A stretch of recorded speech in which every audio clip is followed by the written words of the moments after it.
Max, Max, good comeback there. It looked like the winds made the putting a little tricky. We saw Rory miss a short one. We saw you miss a short one. Is that kind of what was happening out there? Yeah, I think it just makes you uncomfortable. That one, I missed the short one I missed on 12 was probably from the wind. The one I missed on 7, not to make excuses, but that had to have hit something because by the time I looked up, it was like outside the right edge. So I'm not really sure. It felt like it came out of a depression, but it was definitely uncomfortable putting in that wind. Even putts like I had a long one on 18, and you're judging a big slope, and it's going to start running downwind and downhill. So it made it uncomfortable, but that's why this golf course is so good.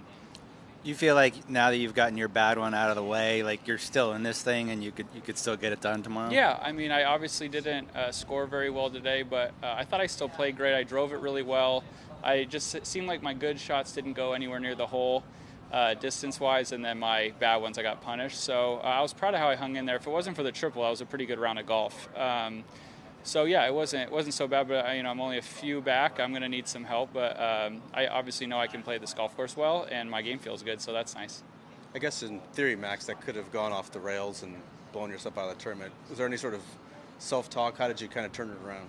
Yeah, my goals have just been to have mental goals and control my internal state, really, and I thought I did a great job. I didn't feel like I played that bad. I had one very bizarre hole, and other than that, I swung the club really well.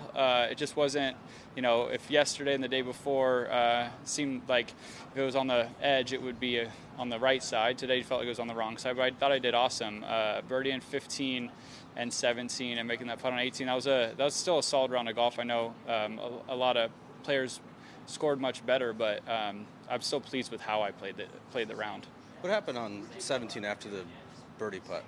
There's probably drunk, I hope for his case, or else he's just the biggest loser there is. But he was cheering and yelling at Chris for missing his putt short, and he kept yelling that he had $3. One of them had $3 for me to make mine, and I got to the back of my backstroke, and he yelled, "Pull it," pretty loud. And I made it right in the middle. And then I just started yelling at him, and then Joe yelled at him. So it's just, I love that people can gamble on golf, but that is the one thing I'm worried about. He didn't care that I don't know what he had to lose. He got kicked out probably, and we were the last group. So I guess the course play a lot different today, or similar to what the first 2 days? Just different wind direction, so it plays different. 9 played really long, but holes like 1 were reachable. So yeah, it was a bit different. It's a little bit firmer. Greens were faster.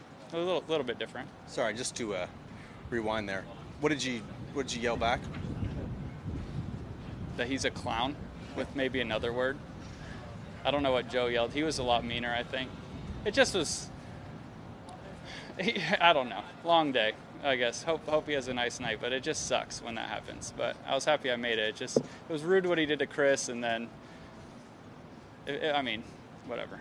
We're kind of new in this gambling world. How often does very rarely? It's just always something that's on your mind. It's on us to stay focused or whatever, but it's just annoying when it happens. It just feels it's like the one thing we have in this game. Fans are so great about being quiet when we play. I think they are awesome. When anybody ever talks, it's so unintentional. They don't know we're hitting. It just sucks when it's incredibly intentional. And his friend specifically said it was for $3. So that was not that the money matters, but that's a frustrating number.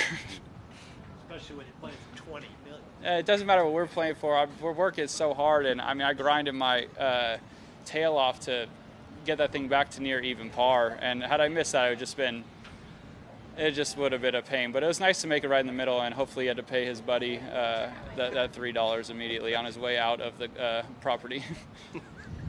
Do you allow yourself to think at all about anything other than this tournament and this present moment? Is that part of the trick of this week? It's hard, obviously, but you can have the thoughts, and some you can focus on, and some you can kind of let keep floating by. So it pops up in your head. I know that if you win this event, or at least I do, I'll be number 1 and going into next week, but then you got to play good next week. So you definitely think about it, but I didn't really focus on it.